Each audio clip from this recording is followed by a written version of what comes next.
ትሬደርስ ከሆናችሁ ይሄንን የሪያሊቲ ቲቪ ሾው ማየት ይኖርባችኋል። ላሳያችሁ።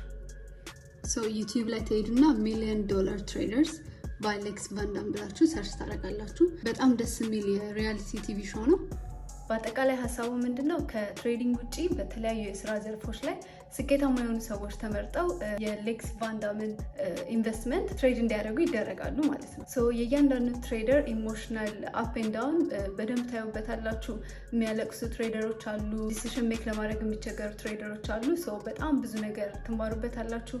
ከትሬደሮቹም ውጪ ደግሞ የሌክስ ቫንዳምን እና የአንተን ክሬል የእነሱን ኮንቨርሴሽን ሜክ ሹር በደንብ ከነሱ ለመማር እንዴት ፕሮፌሽናል ትሬደርስ የሆኑ ሰዎች ሌሎችን ሪቴል ትሬደርስ እንዴት እንደሚያዩ የእኛን ኢሞሽኖች ወይም እኛ ፈንክሽን የምናደርግባቸውን ነገሮች በእነሱ አይን ምን እንደሚመስሉ ትማሩበታላችሁ። አይ ሃይሊ ሪኮመንድ ዩ ጋይስ ይህንን እንድታዩት።